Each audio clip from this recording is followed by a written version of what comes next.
সামনেই যেহেতু লক্ষ্মী পুজো, আর লক্ষ্মী পুজো মানেই কিন্তু নাড়ু। বাই দ্য ওয়ে, আমি আপনাদের Trisha and welcome to my channel Trisha সিসি ট্রিটে। আর আজকে আমি বানাচ্ছি লক্ষ্মী পুজো স্পেশাল ক্ষীরের নাড়ু। তাহলে চলুন শুরু করা যাক। খুব সহজে এই ক্ষীরের নাড়ু বানানোর জন্য আমি এখানে দুটো নারকেল নিয়ে নিয়েছি।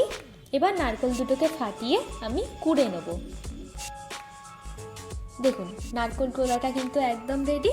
এবার এর মধ্যে আমি 1 কাপ মতো চিনি দিয়ে দেব। চিনিটা আপনারা আপনাদের প্রয়োজন মতো দিয়ে নেবেন। এবার হাত দিয়ে এটাকে আমি ভালো করে মেখে নেব। মেখে খানিকক্ষণের জন্য রেস্টে দেবো যাতে চিনিটা গলে যায়। এইভাবে যদি আপনারা নাড়ু করেন তাহলে কিন্তু নাড়ুগুলো ভীষণই সফট হয়। এবার অন্য একটা প্যানের মধ্যে আমি 300 ml মতো গরুর দুধ দিয়ে দিচ্ছি। এবার এটাকে জাল দিয়ে আমি একটু দুধটাকে কমিয়ে নেব। এবার অন্য একটা বাটিতে দেখুন আমি অল্প একটু দুধ নিয়ে নিয়েছি।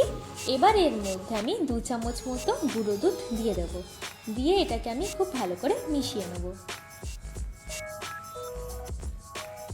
ভালো করে মেশানো হয়ে গেলে এটাকে আমি দুধের মধ্যেই দিয়ে দেবো। আর এর মধ্যে দেবো অল্প একটু এলাচের গুঁড়ো। এবার এটাকে আমি খুব ভালো করে মিশিয়ে নিচ্ছি। দেখুন ক্ষীরটা কিন্তু আমাদের একদম রেডি হয়ে গেছে। এবার এই ক্ষীরটাকে আমি সাইডে রেখে দেবো। এবার অন্য একটা কড়াইয়ের মধ্যে আমি নারকেলটাকে দিয়ে দিচ্ছি। দিয়ে নারকেলটাকে আমি ভালো করে ভেজে নেব।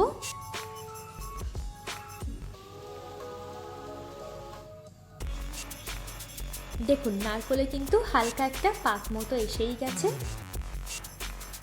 এবার এর মধ্যে আমি ক্ষীরটাকে দিয়ে দেবো। এবার এটাকে আমি খুব ভালো করে মিশিয়ে নেব।